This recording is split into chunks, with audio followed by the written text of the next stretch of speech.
ലൈംഗിക അധിക്ഷേപ കേസിൽ വ്യവസായി ബോബി ചെമ്മണ്ണൂരിന് ഹൈക്കോടതി ജാമ്യം കൊടുത്തു. കുറ്റം ചെയ്തില്ലെന്ന് പറയാനാവില്ലെന്ന നിരീക്ഷണത്തോടെയാണ് ജാമ്യം. ബോബി ചെമ്മണ്ണൂരിന്റെ പരാമർശത്തിൽ ദ്വയാർത്ഥമില്ല എന്ന് പറയാൻ പറ്റില്ലെന്ന് കോടതി നിരീക്ഷിച്ചു. ജാമ്യ ഹർജിയിലെ ചില പരാമർശങ്ങൾ വീണ്ടും പരാതിക്കാരിയെ അധിക്ഷേപിക്കുന്നതാണെന്ന് കോടതി ചൂണ്ടിക്കാട്ടി.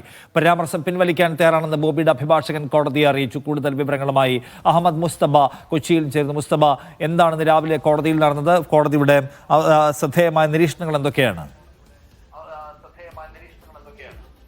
ഏറ്റവും പ്രധാനപ്പെട്ട കാര്യം നിഷാദ്, ജാമ്യം അനുവദിച്ചിട്ടുണ്ട് എന്നുള്ളത് തന്നെയാണ്. എന്നാൽ ജാമ്യാപേക്ഷയുമായി ബന്ധപ്പെട്ട്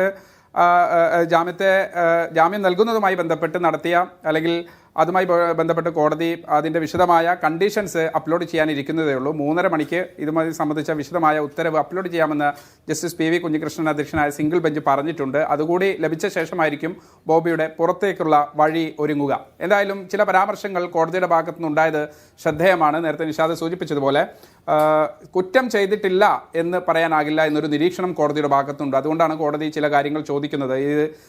ഇതിൽ ദ്വയാർത്ഥ പ്രയോഗം ഇല്ല എന്ന് എങ്ങനെ പറയാനാകുമെന്ന് കോടതി ചോദിക്കുന്നുണ്ട്. ഒപ്പം തന്നെ ആ ഒരു സമയത്ത് പ്രതികരിച്ചില്ല, പിന്നീടാണ് പ്രതികരിച്ചത് ഉൾപ്പെടെയുള്ള കാര്യങ്ങൾ ഈ ജാമ്യാപേക്ഷയിലുണ്ടായിരുന്നു.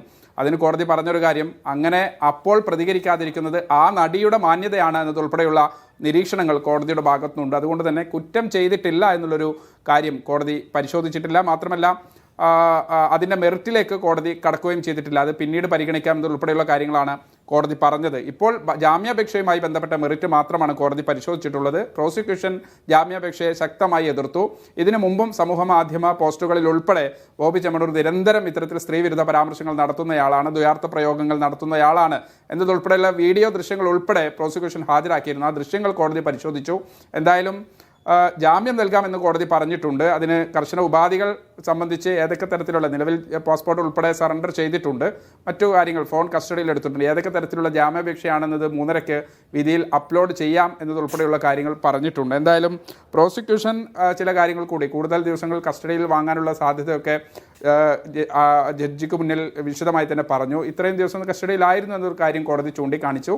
മാത്രമല്ല ഇത് അങ്ങനെ ജയിലിൽ കിടക്കുന്നതും തക്കതായ ശിക്ഷ ലഭിക്കുന്നതും അതോടൊപ്പം തന്നെ നടപടികൾ നേരിടുന്നതും ഒക്കെ പൊതുസമൂഹത്തിന് നല്ല മികച്ച സന്ദേശം ആകുമെന്ന കാര്യം കൂടി പ്രോസിക്യൂഷൻ പറഞ്ഞു. അത് ഇതിനകം തന്നെ പൊതുസമൂഹത്തിന് ബോധ്യമായിട്ടുണ്ടാകുമല്ലോ എന്ന് കോടതി നിരീക്ഷിക്കുന്നുണ്ട്. എന്തായാലും ആ വാദങ്ങളെല്ലാം മുഖവിലക്കെടുത്ത് എല്ലാം വളരെ വിശദമായി പരിശോധിച്ചതിന് ശേഷം ജസ്റ്റിസ് PV കുഞ്ഞികൃഷ്ണൻ അധ്യക്ഷനായ സിംഗിൾ ബെഞ്ച് ബോബി ചെമ്മണ്ണൂരിന് ജാമ്യം അനുവദിച്ചിരിക്കുന്നു. താൽക്കാലികമായി ആശ്വാസം എന്ന് തന്നെ പറയേണ്ടി വരും. എന്തായാലും ഉത്തരവ് ലഭിച്ചയുടൻ ജില്ലാ ജയിലിൽ എത്തിയാൽ ബോബിക്ക് പുറത്തേക്കുള്ള ഏകദേശം വ്യാഴാഴ്ച വൈകുന്നേരത്തോടുകൂടിയാണ് ബോബി ചെമ്മണ്ണൂർ കാക്കനാട് ജില്ലാ ജയിലിൽ പോകുന്നത്. അതിനുശേഷം വെള്ളിയാഴ്ച തന്നെ ഹൈക്കോടതി ഫയലിൽ സ്വീകരിക്കുന്നു. അടിയന്തര പ്രാധാന്യമില്ല, സാധാരണഗതിയിൽ തന്നെ പരിഗണിക്കാമെന്ന് പറഞ്ഞ് ഒരു 4 ദിവസം സമയം കൊടുത്തു. പ്രോസിക്യൂഷൻ്റെ മറുപടി കൂടി ലഭിച്ച ശേഷമാണ് ഇന്ന് ഈ ജാമ്യാപേക്ഷ വീണ്ടും പരിഗണിക്കുന്നത്. അതിനുശേഷം ജാമ്യം നൽകുന്നു.